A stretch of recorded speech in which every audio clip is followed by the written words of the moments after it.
Hey, it's Steve from that old Yorkshire Geek, and welcome to me midweek news roundup. Got some news stories for us to look at this week about geeky stuff. Bit of Doctor Who, bit of Star Trek, bit of other stuff. I can't still remember. Right. Before we start, don't forget, like and subscribe. Point. Like and subscribe, share the videos, drop a comment, hit the notification bell if you're subscribed already. I'm also live. I'm live on YouTube. Let's just check, make sure we are. Yes, Win Grace News. Hang on, it's not doing this again, is it? Hang on. Yes, it is. We're fine. We're live on YouTube. We should be live on Rhymble. Rhymble. Yes, we are live on Rhymble. And we're live on Twitch as well. Right. What else? Oh, yes. Later on, it'll be on Spotify, Amazon Music Podcasts, and Google Podcasts. I'm also on Facebook, Twitter, and Instagram. Links are in the description, as has links to my 2 books: Silent Predator, short horror novella about big cats eating people, etc. Mercury Rapids, light-hearted sci-fi action adventure about UFOs and stuff. It's just a bit of fun. It's on Amazon, Kindle and paperback. What else? Oh, I'm also on. What they call it, that thing there, that Patreon. I'm also on Patreon, so I'll get my banner up. Where are we? There we go. Patreon. Shout out to my Patreons. Okay, only one so far, still. But Archmage Frey is awesome. He is, because he's my sole support over on Patreon. Not that there's anything worth watching over there. I put a couple of new things up recently. Yesterday, I uploaded a new in magical monochrome watching the monster of Piedras Blancas. And today I've done a sketch time. But I'm not talking in that because I forgot to switch on my microphone. Because I'm an idiot. So it's just me drawing to music. Right, so off we go. Right. Off we go. Let's get the news up. I might be yawning. I'm really tired.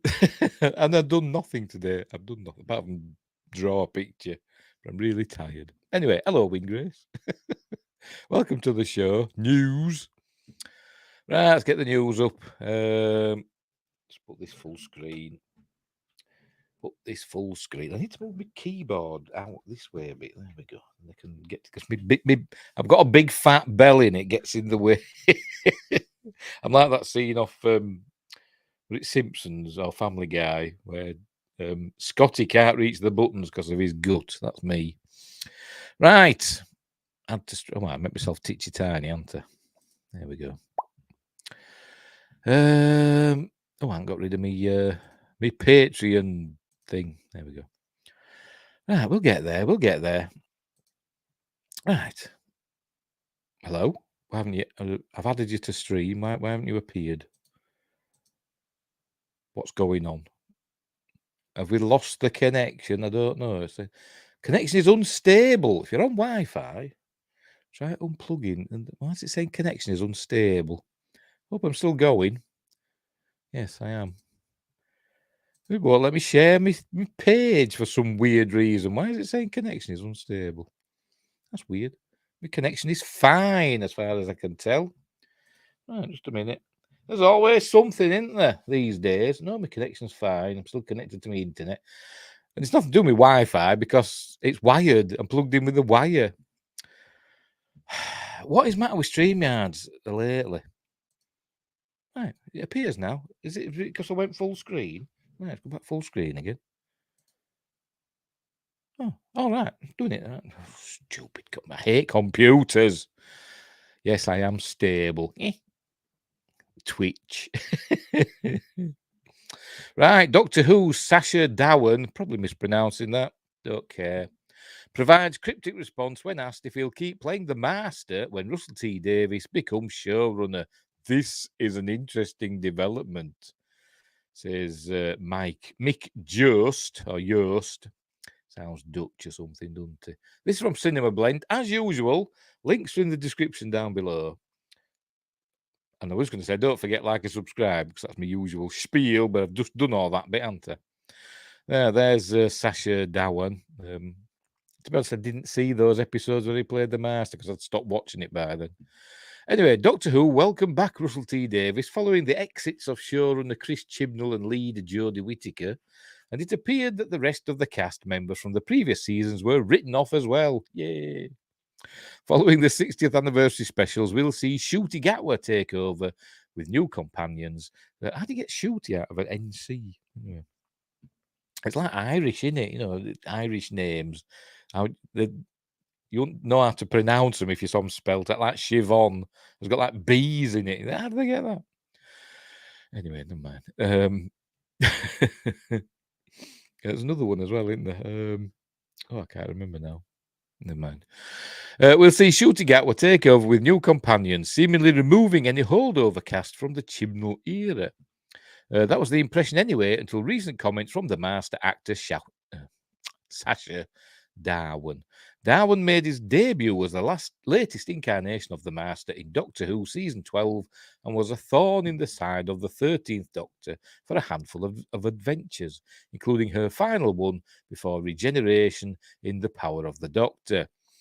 While the Master didn't regenerate at the end of the special, there was always a possibility of that occurring off-screen and him getting a new face, just like what happened with his previous incarnation as Missy.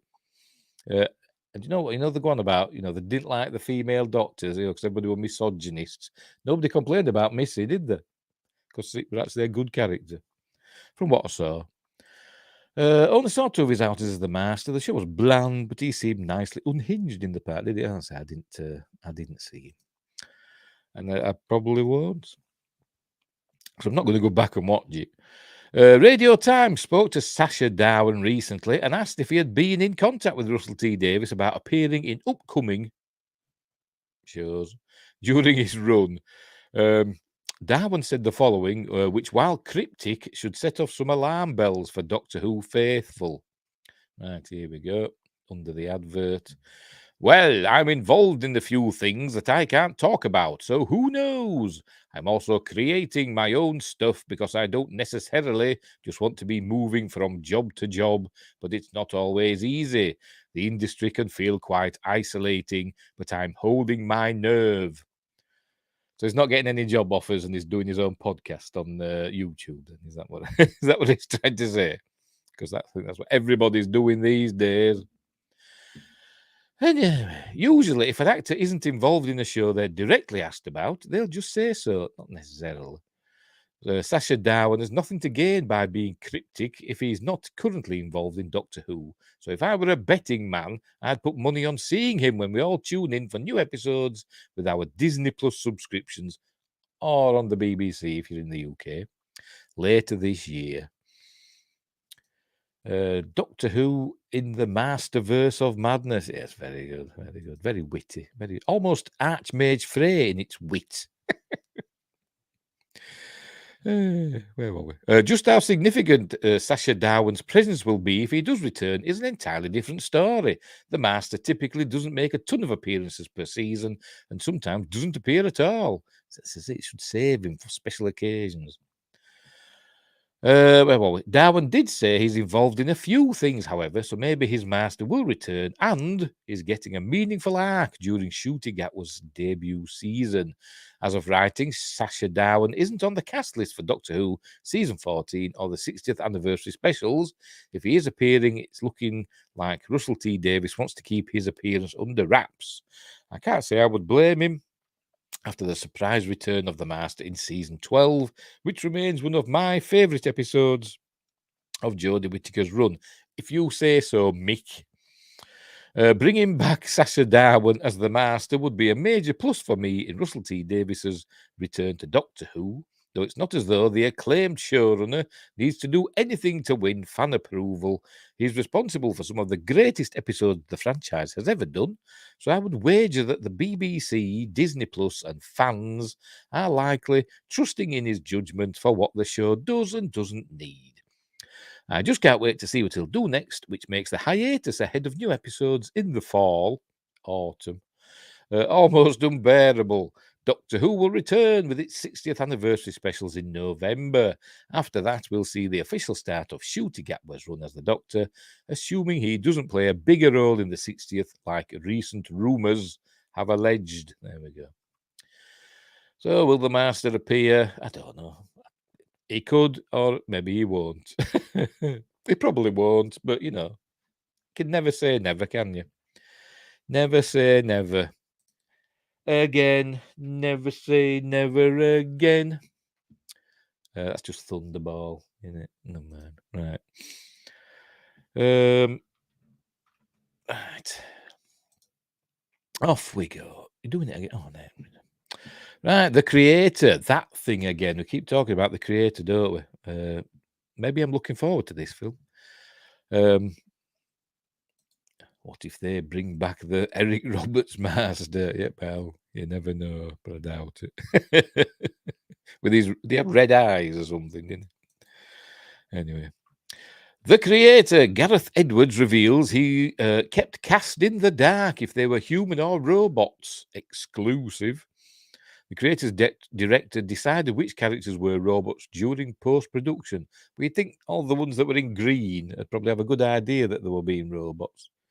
Because they must have something, you know, because we've seen the trailers where the robots are either look like robots or they're like half human and they've got like holes in the head and stuff like that and mechanical bits. So you'd think they'd have green bits on, wouldn't you, for the, you know, CG and all that? You'd think.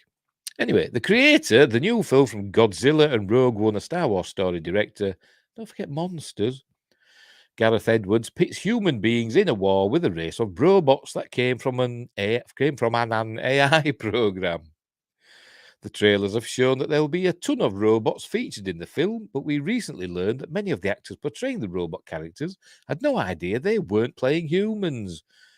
While the major characters in the creator likely knew who and what their characters were, the other actors in most scenes were told to just approach everything as if they were human. I suppose, unless you're in green. In a green spandex outfit. While speaking to comicbook.com's Brandon Davies at San Diego Comic-Con, Edwards was asked about the influence of AI in the movie. As he explained what made his AI different from what we've seen in films like The Terminator, Edwards said that he instructed all of the actors to play their characters as human as possible in order to make the robots look more natural. In post-production, he decided which characters to turn into robots and which ones to keep human. I think the similarities are inevitable because I grew up. I can hardly say that. I'm like, like Kim Jong-il. What Kim Jong-il? Or Kim Jong-un? Whichever. In Team America. He can't say inevitable either, can he?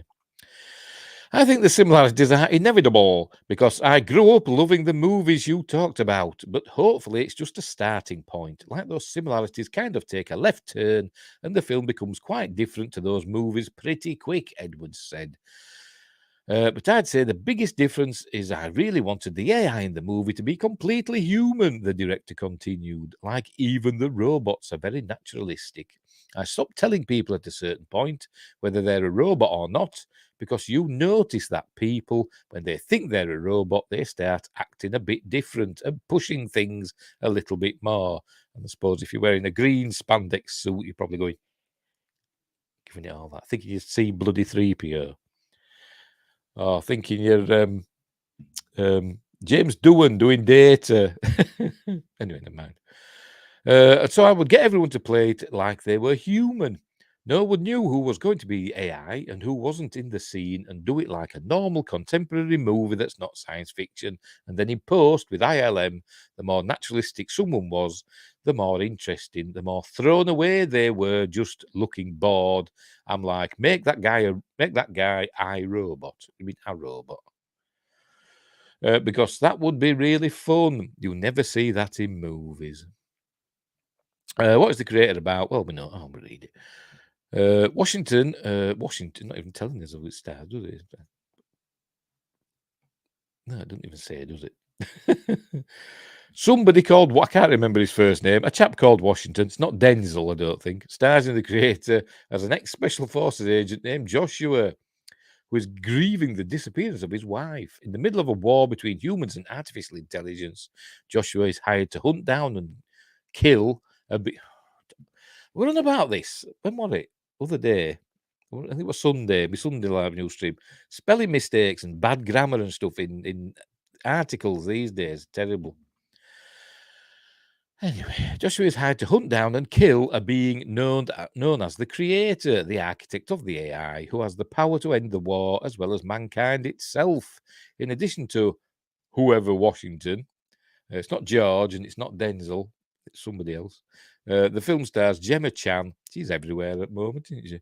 Ken Watanabe, Madeline Yuna Voiles, and Alison Janney. Edwards wrote the script with Chris Weitz, and produced the film alongside Kiri Hart, Jim Spencer, and Arnon Milchan.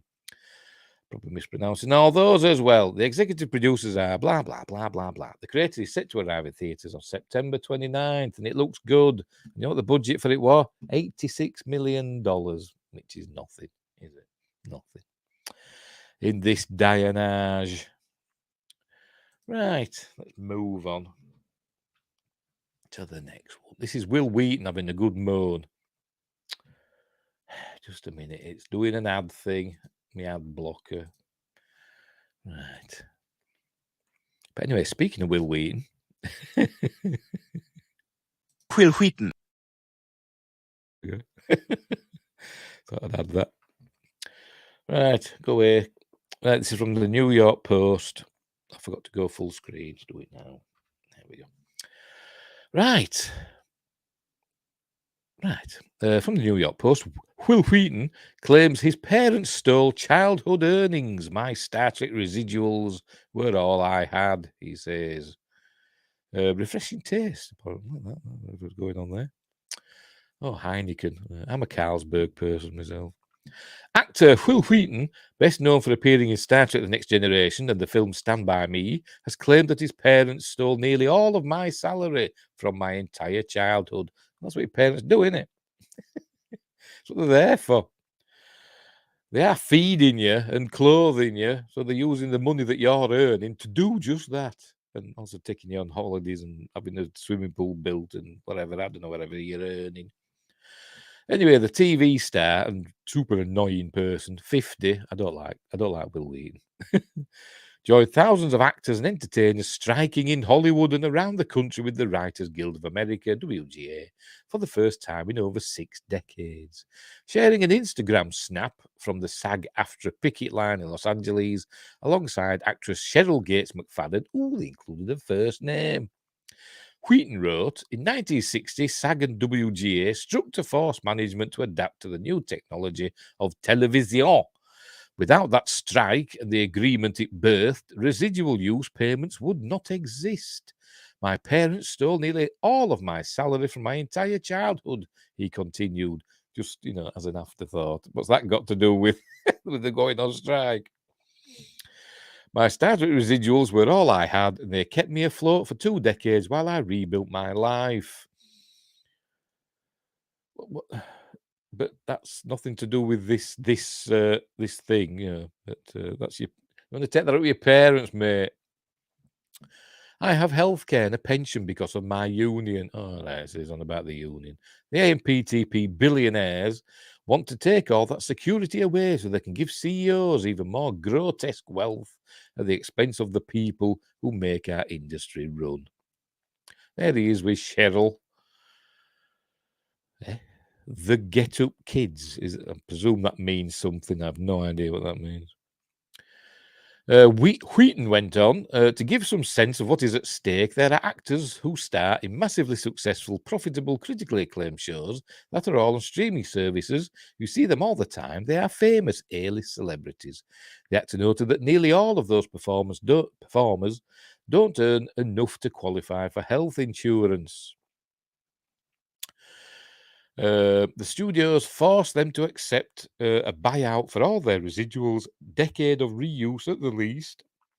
That is less than I earned for 1 week on TNG, and I was the lowest paid cast member in 1988.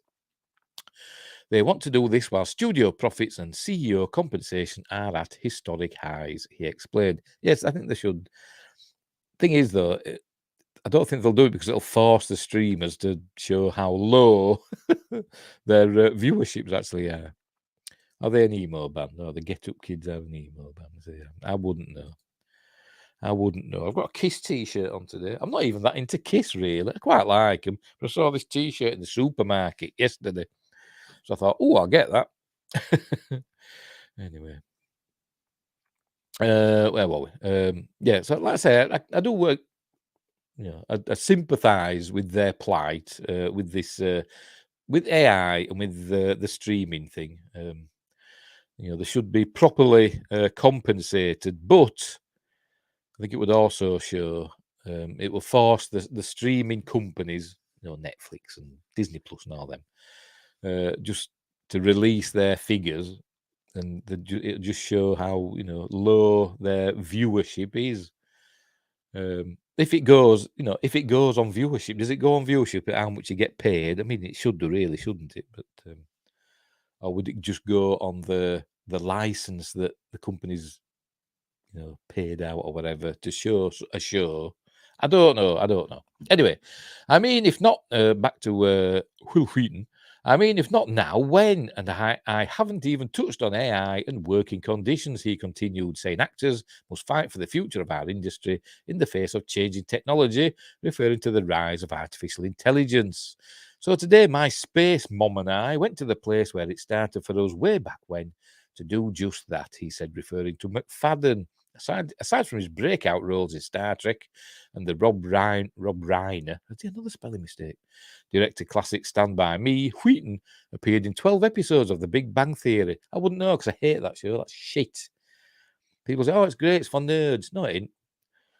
It's made by, people that aren't nerds, taking the mickey out of, proper nerds. Anyway, he later dabbled in voiceover work, lending his voice to characters in Ben 10 and Teen Titans. Don't care. But yes, but as I said, I think this strike may go on quite a long time, and it's okay for some actors who have had a lot of success. Big Bang Theory is not for nerds. It isn't. It's a terrible, terrible show. I've only seen a couple of episodes. Maybe I just saw bad ones. I don't know. Oh, look at that! New York crane collapses. Okay. Anyway, yeah, so like I said, while I sympathise with the plight, I'm not sure it'll come to anything, to be honest. Or there'll be some agreement down the line. I mean, there'll have to be where the streamers will pay, a fixed amount or whatever. Anyway, I've never seen Eureka. He was in Eureka. Come on, that's a better role to plug. I've never seen it. Or Warehouse 13, because they were in the same universe, weren't they? I only know that because I think I saw it on YouTube or something. I don't know. I saw a trailer for a crossover or something, the Eureka and Warehouse 13. But anyway, back to Wil Wheaton. But yeah, anyway, I have healthcare. Well, maybe you shouldn't live in a country that doesn't have a national health service, like most countries in the world do, except America. Even Canada has one. So a lot of Americans go to Canada, so they don't die. But don't get me going. Right. All right. Warehouse 13, Eureka, and Alphas was an interconnected universe. Okay. Not seen any of those. I'm a fake nerd. Anyway, let's move on. By the way, that's just reminded me. Sinead O'Connor, rest in peace, passed away, hasn't she? Today, 56, same age as me. Oh, crikey. Anyway, moving on. Also, I suppose congratulations to Kevin Spacey, I suppose. I don't know. I've always thought they were kind of a little bit dodgy, but never mind. What the hell's going on there? Body modification addict. Oh, you're not seeing it now, are you? Oh, go away. Kevin Spacey's been found not guilty on all charges, hasn't he? Of his, he's been Me Too'd, basically, hasn't he? But he's been found not guilty. But I found him a bit odd. But he's good at impressions. He's really good at impersonations. But, so what? Right, next. It's been slow today. Is this bloody StreamYard? Right, Disney Splash Mountain is allegedly haunted and fighting back against construction. This is from Pirates and Princesses. I actually saw this on Clownfish TV, which is the YouTube channel for Pirates and Princesses. So I thought that sounds interesting. Right, so let's have a look. This is from Cambria, who is I forgot her name now. Geeky Sparkles is Cambria. I come across, says Geeky Sparkles, I come across many stories every day. While many are newsworthy and true, some are just too fun not to share. Even if the story is so out there, it makes me chuckle. This story falls into the second category. While I feel anything is possible, but not necessarily probable, the idea that the ghosts of Splash Mountain are fighting back against becoming Tiana's Bayou adventure was too unique to pass up on. So, what is the rumor here? According to a post that was put in a Disneyland Facebook group and later shared to Reddit, I don't think I've only looked at Reddit a handful of times in my life. Anyway, a person whose husband is working on the demolition of Splash Mountain for the transition to Tiana's Bayou adventure, the crews are allegedly facing pushback from unseen forces. The comment was posted to Disneyland Rumors and News by an anonymous member. Here's what was posted. Quote, so my husband is working on the Splash Mountain Tiana ride at Disneyland. Right now it's mainly demo, as in demolition. And let me tell you, Splash Mountain isn't going down without a fight. From what he tells me, the ride seems to be haunted. I'm not much of a believer in such things, but it's funny to hear the stories he tells me. They have tools go missing and found randomly in hard to get to areas. They can be pulling wire from the wall and it feels like someone is pulling back. They even had fires and a small explosion happen. Definitely looking forward to Tiana's opening and to hear more spooky stories. There we go. According to this person, construction crews are allegedly facing disappearing and reappearing tools, someone pulling back on wires, they are running, and even small fires. I can't speak to the validity of this specific instance. Get the Ghost Adventures crew in there. That's what they need. Need some Zach Bagans needs to go in and start shouting. Oh dear. I can't speak to the validity of this specific instance, but I can tell you, as someone who did grow up in a haunted house, this house used to be haunted. I haven't seen anything for a long time, but used to be lots of spooky things used to go on. The tool story rings true. We would often have things disappear, and then we would find them in other areas. Once we even opened up a crawl space area, and many missing items were hidden inside. As incredible as it sounds, that is a common haunting report.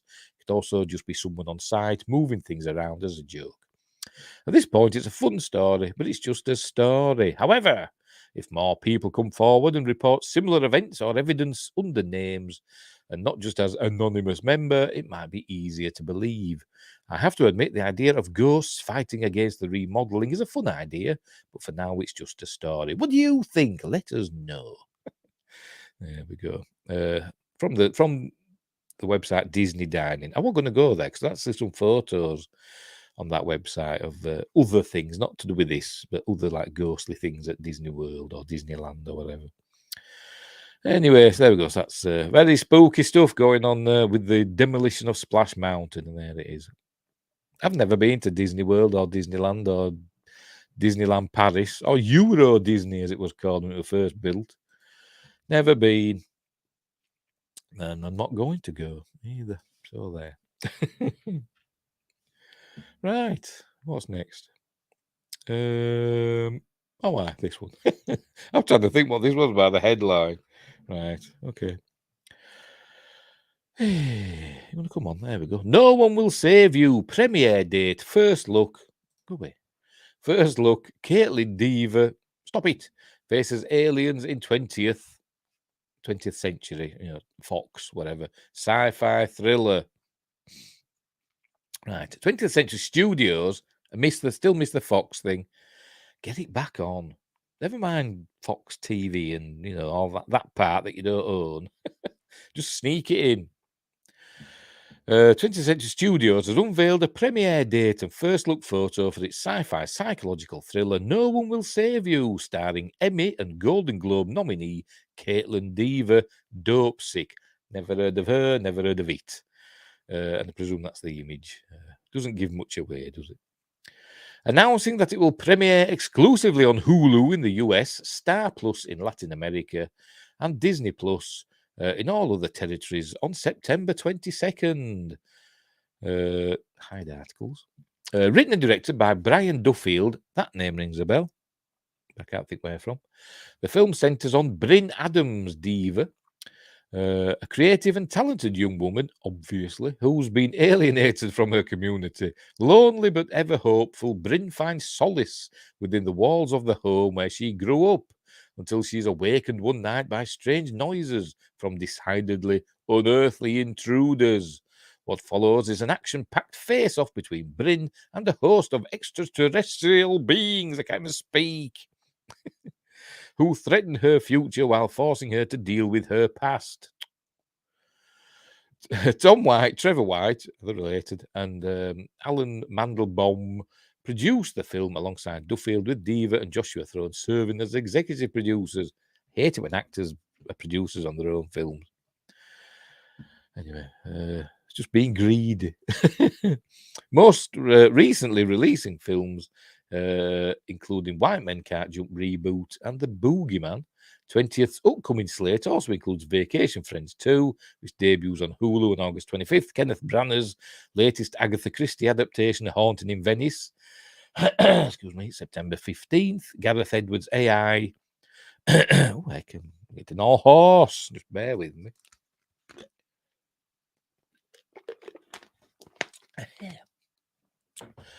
Gareth Edwards' AI-themed sci-fi action of The Creator, September 29th, starring John David Washington. Thanks, Deadline, for letting us know.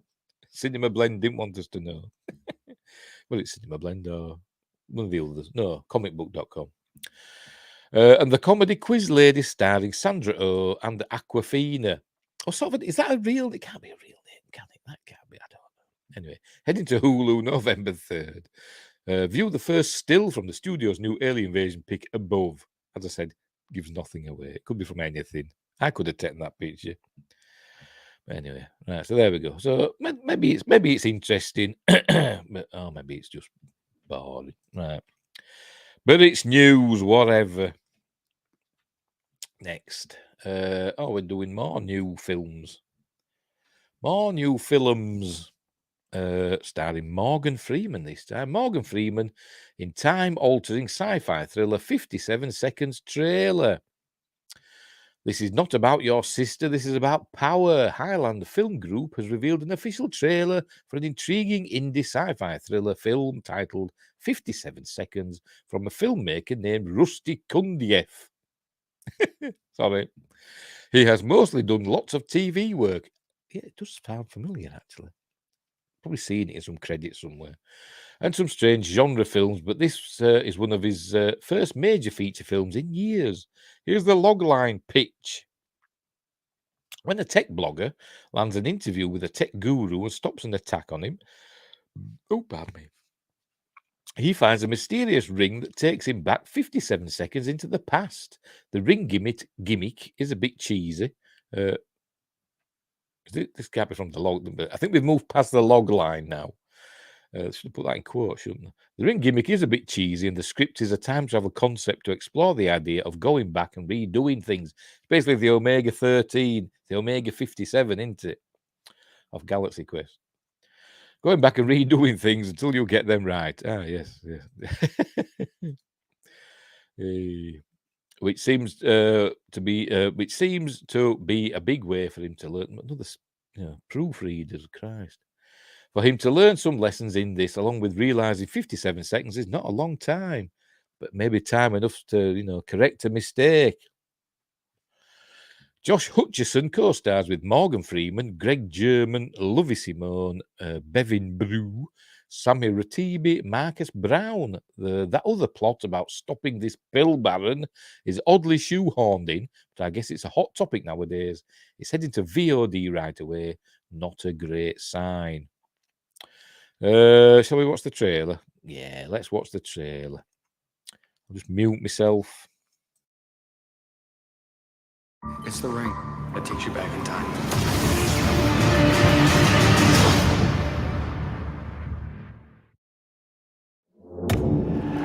Have you ever had something so crazy happen to you?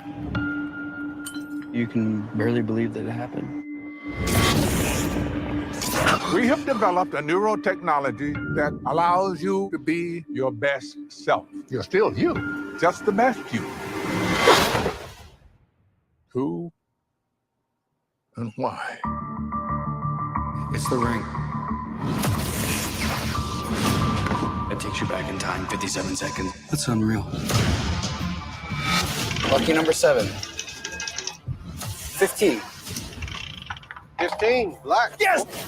Thank you very much. Did you rob a bank? I went to the casino. I got super lucky. I had like a bit of an edge. Franklin, who is this? That's my twin sister, Natalie. She actually OD'd on a pain pill they gave her. That pill killed my sister. I detect the desire for justice. Sig Thornton is responsible for the death of thousands with a drug he knew was devastatingly lethal. But how do I make sure that never happens to anyone again? You're asking the wrong questions. The real breakthrough. It's time travel. Ignore the naysayers, Franklin, because money can buy you happiness. This is not about your sister. This is about power. Don't let the intellectual fear in here keep you from pursuing what's burning in here. I wish I'd done some things differently. That thing. Did you use it with me? You just keep going back and redoing things till you get it right. Is that what a better future looks like? There's not enough time. Scrap it!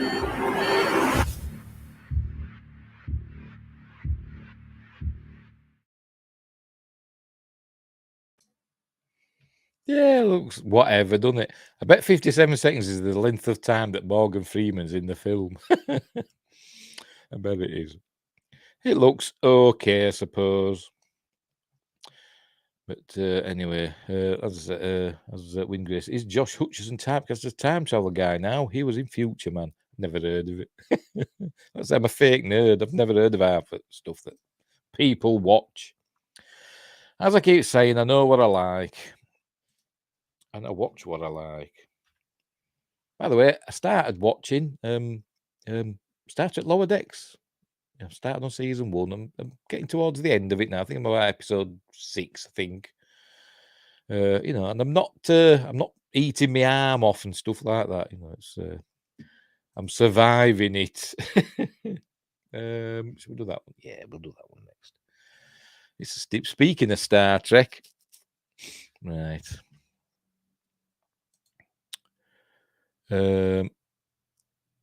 But before we do, Future was a pretty good Hulu time travel comedy. All right. Don't get Hulu here. It might be on Disney Plus. I'll have to have a look. Why is it not appearing again? Come on. I've clicked it on. It says remove, but it's not appearing. What is the matter with StreamYard? We had all this bother on Monday, didn't we? All this bother on Monday with it. Now it's not doing this. Hey, finally. How long ago? Right. 59 years later, Star Trek just proved it still needs its oldest sci-fi plot device. Oh, crikey. Snotty. Right. Trek just can't quit the warp drive, and even in the 32nd century. Right. After almost 6 decades and hundreds of years of future history, the fastest way to travel in the final frontier is still by firing up your faithful warp drive. Do have a spore drive, don't forget. Star Trek's famous faster-than-light tech was originally conceived as a time warp drive in the 1964 pilot The Cage, but was later changed to just a warp drive to avoid confusion. He didn't even say, we've broken the time barrier. That's what he said, didn't he, in The Cage? Anyway, why is this? Why is this concept still around? Surely people living in the 25th and 32nd centuries have come up with something a bit faster. Well, they have. It's still warp drive, but it's still getting faster. but because it's warp, the warp scale goes up by orders of magnitude. Like warp 9 and warp 9.9 are like massively different.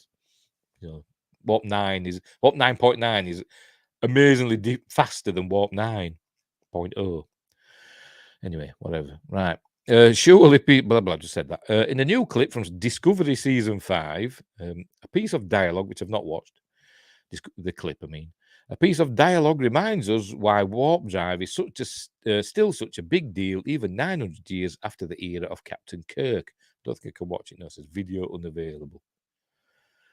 Anyway, although the plot of Discovery Season 5 is still vague, we do know it will involve a galaxy-wide treasure hunt that will see, like The Chase, that will see our Starfleet heroes compete against thieves named Moll, Eve Harlow, Moll, like a gangster's Moll, and Lack Elias Tefexis. It's all because Scotty sabotaged the trans warp drive, so they assumed it didn't work. Joking, of course. Yes, he did. Yeah. He took those parts out of the trans warp computer drive. Anyway, in the next, I don't think it was going to work anyway, was it really?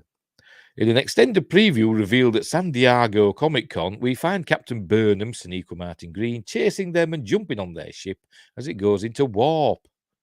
What?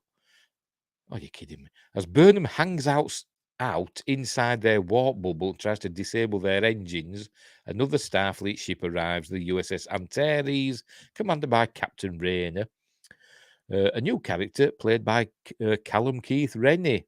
I used to live next door to a fella called Rayner, Albert Rayner, who were in the Guinness Book of Records for skipping the fastest, 108 in 10 seconds. Anyway, that's by the by. Some brief techno-babble ensues in which Burnham realises that if the Antares keeps their tractor beam on the escaping enemy ship, its warp bubble will collapse and she'll be crushed. Why can't the Antares just pull this smaller ship out of warp? Burnham raises this same question, saying, reverse engines and pull them out of warp. But Rayner can't, and it's all connected to the type of faster-than-light drive his ship is using. If I had a pathway drive, maybe, Rayner says, but we're still making do with burn tech out here. Whatever that means. By burn tech, Rayner means old-school warp drive. The pathway drive is an experimental propulsion system Starfleet was working on during Season 4 of Discovery. Was it? I don't remember. I've watched it, but I can't remember. So although the ships in the 32nd century of Discovery look slicker, they're running off the same FTL drives that Pike, Kirk, Sisko, and Picard deal with in the 23rd, 24th, and 25th centuries. Oh, yeah. Why not? That says impulse drive barely changed, didn't it?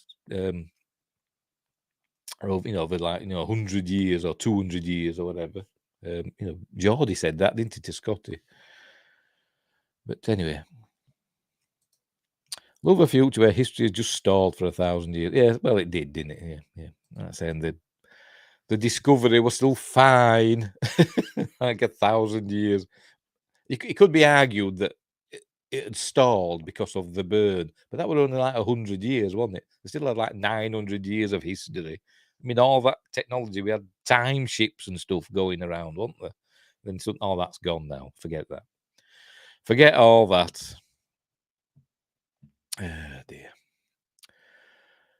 Where were I? What does this matter? Well, Discovery Season 3 posits that a catastrophe called the Burn put the entire galaxy's ability to develop new technology back roughly 120 years. The Burn also made dilithium, the crystal crucial to stabilizing warp fields, even rarer than it already is. Dilithium also caused the Burn, which is like saying Star Trek's reliance on warp drive caused Star Trek to become reliant on warp drive. No idea what that means. But it was what the bloody call them now? What the Saru's people? Begins with K. I forgot what the bloody call them now. When the Saru's race that got upset because his mum died, and so he went and made all the dilithium explode. Unbelievable. Discovery has been trying to make other forms of space propulsion happen since season 1. The obvious example is the USS Discovery's spore drive, which uses the mycelial network to instantly transport the ship. And it was stupid, but it's way more complicated. It can only be operated by specialists like Paul Stamets, Anthony Rapp, or a tardigrade. Kelpian, that's it. Yes, thank you. I do be good with K.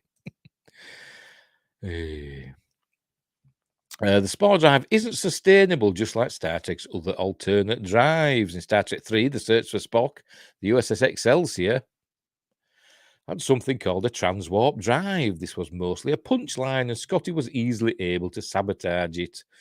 The Excelsior is still around in Star Trek 6, but had been refitted with a regular old warp drive. In the Next Generations, where no one has gone before, Kaczynski and the Traveller attempt to introduce a thought-based form of propulsion. Well, the Traveller, Kaczynski had no idea what he was doing.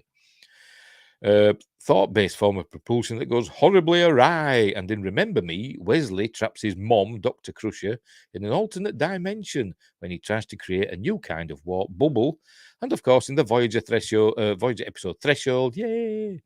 Crossing the Warp 10 barrier turns Janeway and Tom Paris into salamanders. And I like that episode, so leave me alone. You get it. Anything that's not warp drive in the Star Trek canon is unpredictable and dangerous. And yet now that Trek canon has pushed several centuries beyond its original timeline, it seems likely that at some point, warp drive will have to become obsolete. Back when The Next Generation was in early development, Roddenberry and other producers briefly floated the idea that in the distant future, transporters will be so powerful that Starfleet wouldn't even need ships. So if Trek ever does get rid of warp drive, they can just beam people around, which is what happened in the J.J. Abrams films, didn't it? Khan beamed himself from Earth to the Klingon homeworld, didn't he? Stupid film. God, I hate that thing. Oh, there we go. Yeah, so yes, so they do still need regular old warp drive, and it's fine. It's fine. But you think they come across, some aliens. I mean, they did come across aliens that were better at warp drive. For instance, in the Blink of an Eye episode, can't remember the name. You know what I'm like? I can't remember the name of the species. But then from the Andromeda Galaxy, in the original series, they made the Enterprise be able to go to like warp 14 or something, didn't they? So you can tweak warp drive to make it faster, but obviously not as fast as warp 10. Although Tom Paris and Janeway did go at that speed, but they turned into salamanders for some reason. For some reason, that was evolution. Anyway, let's move on. What's next? Not that many stories this week. I said that, don't I? But anyway. Kelvins. See, I was thinking of them. I'm thinking of Kelvins when I was trying to think of Kelpians, and I thought, no, that doesn't sound right. But obviously, I was thinking of these people in blink of an eye. Anyway. I've pressed it. Come on. See, we've got to wait now. I've got to sit and twiddle his thumbs while my StreamYards decides to display the page. Just talk amongst yourselves. Useless it is. Is it going to come on? Right, I'll remove it again, and then I'll add to stream again. See, it comes on now. I wonder if it came on because I moved my mouse over to it. We'll try that next time if it does it again. Right, Star Wars fans split as Dave Filoni declares Anakin Skywalker the greatest Jedi. I think Dave Filoni's gone a bit dual-al himself. I think the power that he's achieved at Lucasfilm has driven him mad. He's gone all Palpatine. Star Wars creative Dave Filoni has made some waves in the franchise's fan community recently, and not necessarily in the best way. Excuse me. During a promo for the Disney Plus series Ahsoka, which I'm looking forward to, a lot of people aren't, are they? Saying, it's all the women. So what? I mean, it's not going to be good. Filoni made the bold claim that the Jedi who trained Ahsoka Tano, Anakin Skywalker, is the single greatest Jedi of all time. In short order, the clip of him, making such a strong statement began circulating around the internet, with Star Wars fans everywhere chiming in with their 2 cents on Filoni awarding Anakin with all-time great status. Suffice to say, there's some division within the fandom.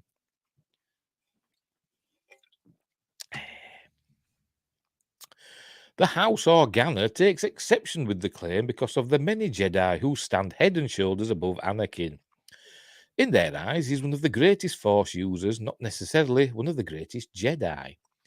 LA Native 1 points out that Obi-Wan Kenobi is far more deserving of the title, especially bearing in mind his dual record and the fact that he looked after Anakin's children. Meanwhile, just H3ARM3OUT. I'm sure the kids. Oh, just hear me out. Just hear me out. Right, got it. It's true that's not his password. Anyway, wrote, the fact that Dave Filoni has gotten backlash for saying that Anakin is the greatest Jedi ever is beyond me. While Zuha 2606632, that must be an AI, highlights Anakin's high midichlorian count as proof enough that he's a cut above the rest. Don't mean he's a great Jedi, just means he's powerful in the Force, or got a lot of the Force, or whatever. Being a Jedi is not just about being, powerful in the Force, is it? Hello, Scottish geek guy. How are you doing? Jimmy, isn't it? Hello, Jimmy. Where were we? While Star Wars fans have gone back and forth on the matter, it seems that there's more evidence against Filoni's claim than for it. Does Anakin really deserve the title of greatest Jedi of all time? Well, no, not in my opinion. There's no denying that Anakin Skywalker does some remarkable things as a Jedi. He fights valiantly on the front lines of the Clone Wars, helps those in need against the Separatist forces, and in his final moments of life destroys Emperor Palpatine, but doesn't, effectively disbanding the Galactic Empire. That's all well and good, but at the end of the day, it's hard to argue that there isn't more evidence out there that makes him out to be a pretty lackluster Jedi, thus casting some serious doubt onto Dave Filoni's comment. First and foremost, he succumbs to the dark side. Before returning to the light and overthrowing the Empire, he wipes out a good portion of the Jedi Order and goes on to terrorize the galaxy as Darth Vader. Those atrocities aside, not to mention Alderaan and all those other stuff that he were present for, and killing all those younglings. Sorry, I'm laughing because whenever I see that, think of that killing the younglings, I think of the robot chicken scene with the sunflowers. Go to your happy place. Anyway, those atrocities aside, even during Anakin's time as a Jedi, he's far from a shining example of what one should be according to the Order. Don't forget his encounter with the sand people. Anyway. He's impulsive, a twinge arrogant, and embraces his temper a tad too much. Not to mention, he engages in a romantic relationship with Padme Amidala, which is strictly forbidden. Is Anakin Skywalker a powerful, noteworthy Jedi who stands amongst the most important in the Star Wars universe? Of course. But is he the single greatest ever walk the halls of Jedi Temple? Not by a long shot. No, I don't think he is either. But he was powerful. Who would be the greatest? I wouldn't even class Yoda because he gives up easily as well, doesn't he? That's it, Obi-Wan. Obi-Wan's the greatest Jedi. Because he never gave up, did he? Never gave up. Apart from in Obi-Wan Kenobi when he ran away from Darth Vader. That was just funny. Anyway, let's move on. Silly Dave Filoni. Right. Oh, hang on. Right, see if it does it again. Right, are you ready? See if... right, it came on this time. Right, fair enough. Let it off. Hasbro reveals Star Wars Rebel ship The Ghost as crowdfunded toy for the vintage collection. And there we are. By the way, it's going to be expensive, this bugger, if you're into toys. Sorry, collectibles. Now that the expansion of the Star Wars universe in The Mandalorian is reaching back into the history of the animated side of the galaxy, that's opened the floodgates for various characters previously only seen in the likes of Clone Wars to cross over into live action. Crikey, that were a long sentence, wasn't it? The same can be said for the more recent animated series Star Wars Rebels, which will see almost all of the show's main characters appearing in the upcoming Ahsoka series on Disney+. Watch the trailer here. In honour of Hera Syndulla, Sabine Wren, Ezra Bridger, and Chopper, joining Ahsoka Tano and Zeb Orrelios in the live-action Star Wars universe, Hasbro is bringing their trusty ship, the Ghost, to collectible shelves. Don't forget the Ghost were in Rogue One, don't forget. Hasbro's latest crowdfunded HasLab project in the Star Wars Vintage Collection toy line is the Ghost, scaled to the 3 3.75 inch action figures, measuring 28 inches wide, 34.5 inches long, and 13 inches high. If you're in metric, don't ask me. I've no idea. 28 inches is.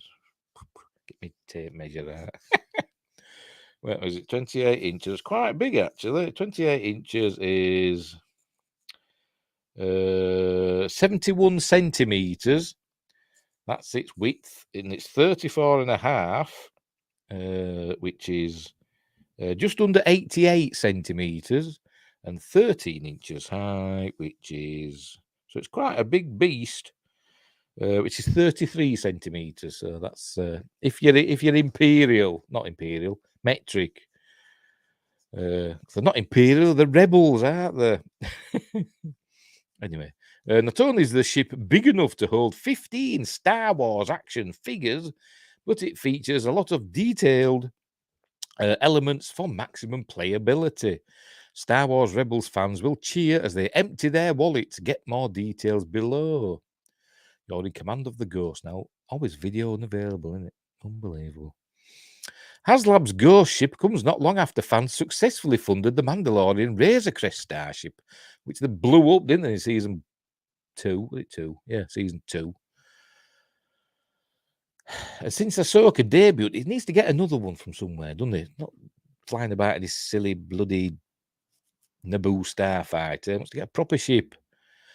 Anyway, since Ahsoka debuted in live action by way of the Disney Plus series, it only makes sense to follow it up with the Star Wars Rebels vehicle. As HasLab notes, this is the biggest Star Wars ship playset since Jabba's sail barge, and fans have been demanding it. And there we go, there's one of the action figures. That's Hera, isn't it?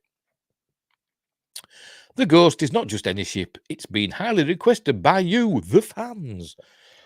Oh, pardon me. And not just for its intricate design, but for everything it represents, the beginnings of the Rebel Alliance, the power of resilience and found family, and maintaining hope against all odds. See, they've got a comma there, but not one there. I mean, that's technically an Oxford comma, isn't it? But never mind. Now, Ahsoka Tano is on a mission to protect a vulnerable galaxy in the aftermath of the fall of the Empire. To do so, she's enlisting help from some old allies, ones that once knew her as Fulcrum. Enter the well-loved starship that the Spectre crew once called home. And there we go. There's more images. You can take it apart and put things in. But for this price, it'd stay, in the box for me. Keep it pristine. In order for the Ghost to become a reality, the project needs 8,000 backers. By the way, it's already got that. Willing to pledge $499.99 for the price of the Starship playset. The good news is that at the time of this writing, the project already has over 7,500 backers. It's made it now. With 44 days left until the crowdfunding window is over, this project looks like it's destined to be produced. We'll get back to this. Just let me get out of this because we can have a look. Because I've got the HasLab page here. There we go. And there we can see $499.99, and it's done it. It's got 8,524, so it's reached its target. It's just a shame that Reva's lightsaber didn't make that its target, did it? But what is that in English? Does it don't give me the option to look at it in British pounds? It'll be about same, won't it? It'll be about the same. I'm not getting one. But even if it were, in pounds, I wouldn't be getting one. I can't afford that. So there we go. So it's made it. It's going to be produced. Right. Let's go back to the previous article. There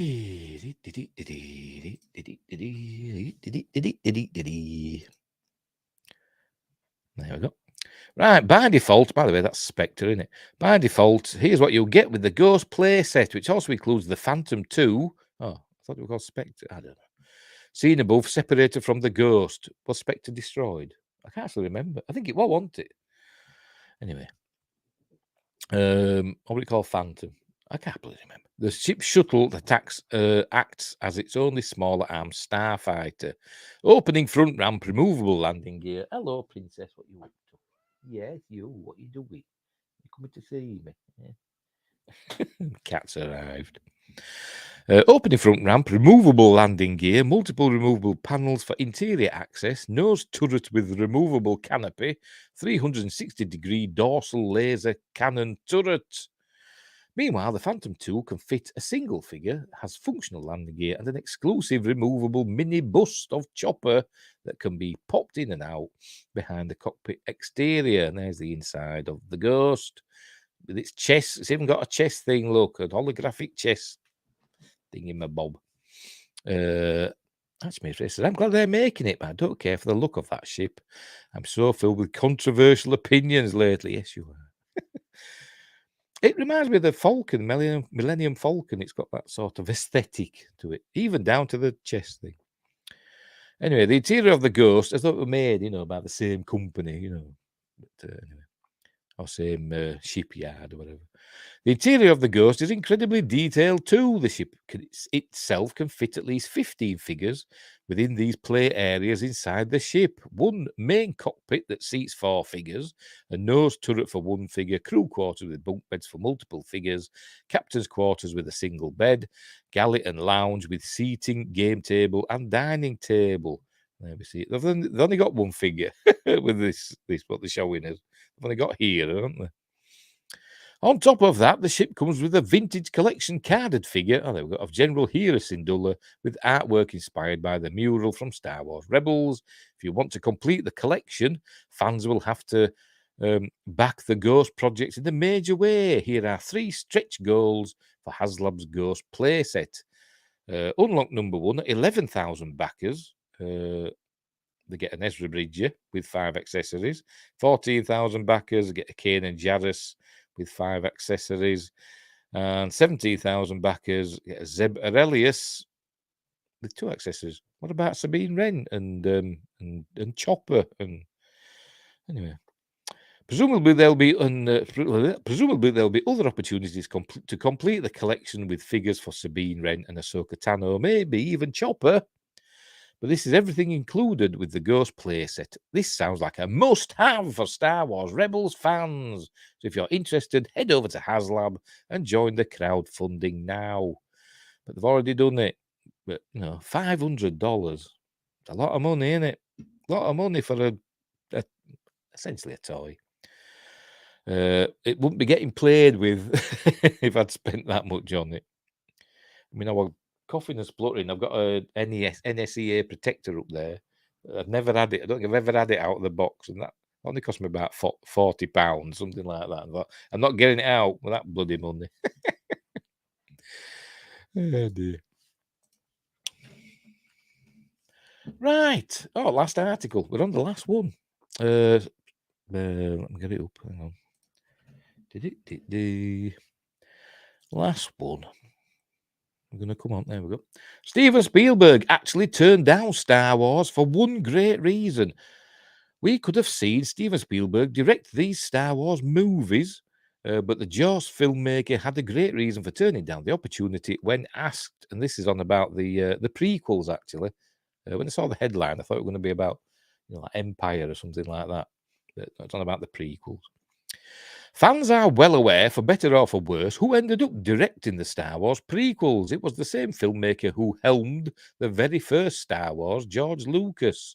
But there was a time when Lucas didn't want to make new movies in the franchise himself, and he asked some of the best directors of all time to take the reins. 3, in fact. One of them was Steven Spielberg, who by the late 90s had already directed one of the best science fiction movies ever, E.T. the Extraterrestrial. Don't forget Close Encounters on the channel. We did that on Monday, Close Encounters in Magnificent Mondays, my new show, where I drool over my favourite films. Spielberg turned down the opportunity, as did the other contenders, all for the same reason. Ron Howard, one of the men up for the task, said on the Happy Sad Confused podcast, Lucas didn't necessarily want to direct them. He told me he had talked to Robert Zemeckis, Steven Spielberg, and me. Ron Howard. I was the third one he spoke to, Howard explains. They all said the same thing. George, you should do it. I don't think anybody wanted to follow up that act at the time. It was an honour, but it would have been too daunting. I don't know, it sounds like an excuse to me. I think George really wanted to do it. But anyway.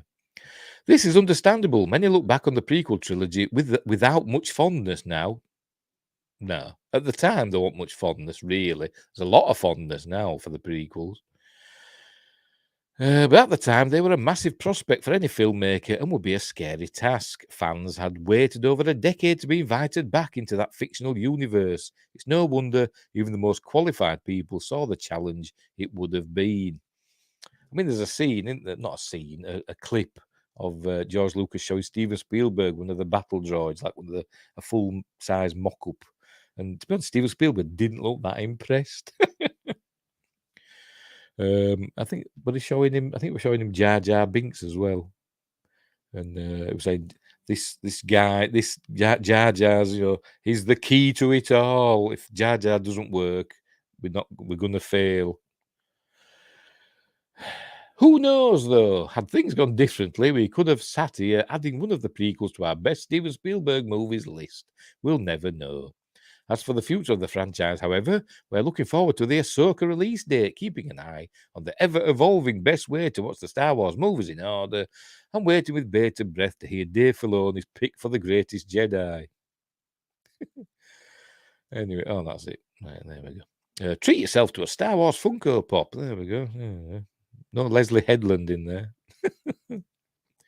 Right, that's it. So Steven Spielberg turned down, and so did Robert Zemeckis and Ron Howard, turned him down for the prequels. Imagine if it had Spielberg doing Phantom Menace and Robert Zemeckis doing Attack of the Clones and Ron Howard doing Revenge of the Sith. What would they have been like? Don't know. It depends on the script, I suppose, doesn't it? Fun fact, says Win Grace. There's a robot that looks like a battle droid in Next Generation before the prequels existed. Is there? What episode then? What episode? I've probably seen it, but it's not coming forward. I'll just give you a minute. I'll talk amongst myself while you tell me what episode it was. Then we can try and find it, can't we? I'll try and find it now. Sod it. Let's type it in. I'll type it Battle Droid in Star Trek. See if it shows us anything. There we go. Oh, there we go. Yeah, hang on then. Let me open this in a new tab. And then I'll drag this over here. You should be seeing it now. You should be seeing it now. There we go. Oh, go away. There you go. Is it that one? Zoom in. There you go. That's the fella, isn't it? Yes. Is that what you're thinking of? That one. This was the one where they went to that planet, and it was the Shellyak. The Shellyak were on the way to destroy this. This is it? Not Ensigns of Command. No. Something to do with command. I can't remember the name of the episode, but the Shellyak were on the way to wipe out this colony on this planet, and data were sent down because humans couldn't go because of something with the atmosphere, but these humans had adapted to it, but only data could go down. They ended up, destroying their aqueduct or whatever. That one, is it that? Wind Grace, is it? I can't remember is it the Ensigns of Command or the something of Command? Can't remember. Anyway, but yes, that looks like a battle droid, doesn't it? Yes, so I think that's what you mean. Anyway, right.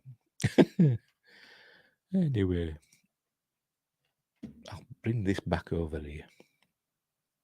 Go on there. Where you going? Go on. What you doing? That's it. Pop back over there.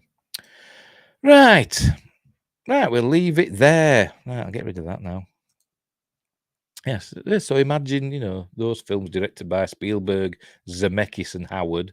I mean, we've seen how Howard did with Solo, haven't we? Which I didn't hate, but it wasn't that good either, was it? But I didn't hate it. I quite liked it actually, but just not that. Yes, it's a little cute fella. Yeah. See, I'd never thought of that. Obviously, I've seen that episode, but I never made the connection. Right, I'm going to go now because I think my son wants something to eat, so I've got to sort something out for him. Right, so thanks, Grace, and thanks, Jimmy, Scottish Geek Guy, for joining in. Is that all we had tonight? Yes, it is. No Joshua and no DJ tonight. Never mind. And no Archmage Frey. What was he playing at? Not in Twitch. Has he gone? He's gone back over to YouTube, hasn't he? Anyway, what do you think of Lost in Space robot from the 90s remake? Trying to think now. I can't remember what it looked like. I can't remember. I quite like that film, apart from the alien. But I want a big Lost in Space fan, the series, to be honest. I want a huge fan of that series. It was a bit too goofy for me. But I quite like the film. The theme in particular. John Williams. The original theme. But yeah, I can't remember. And I saw season 1 of the Netflix Lost in Space, which were quite good. But I've not got around to watching season 2 yet. The robot in that were quite cool, but not, but it was more like the robot in the series, the Netflix series, were more like that robot off Red Planet, that film, The Red Planet. That's what it reminded me of. More than the robot off Lost in Space, which were kind of supposed to be like Robbie the Robot, I suppose. But Robbie the Robot appeared in Lost in Space, didn't he, as well? But anyway. So yeah, I can't remember what it looked like. I'm gonna have to look that up now, aren't I? Hey. Lost in Space robot. Let's see if we can find.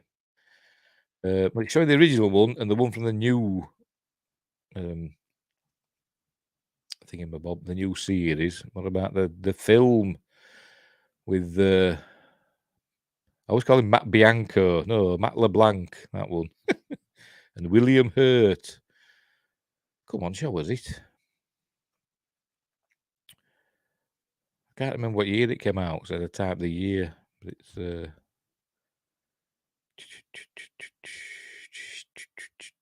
did it have they did have the robot in, didn't they? Yes, they did, yes. It's not showing it on here for some reason.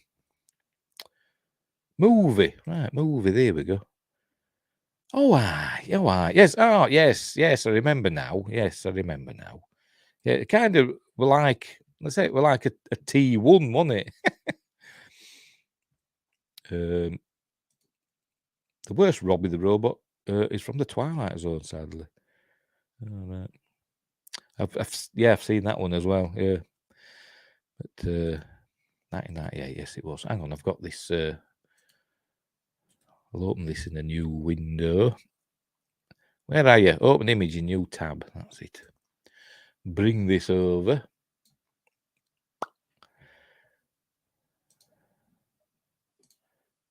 Did I press that? I'll press it again. There we go. Come on. Anyway, yeah, well, there it is. Look. That's obviously a toy version of it, isn't it? But it's like so it reminds me of the T1, you know, from Terminator 3. I think it's Terminator 3, isn't it? Where we saw the T1 in Terminator 3, kind of like that, isn't it? Anyway, never mind. Right, I'm going now. So enough of this robot chat. I'm going now. So thanks for watching. Wherever you are, look after each other, and until next time, I will say where is it? There it is. Right, I'm going now. Bye.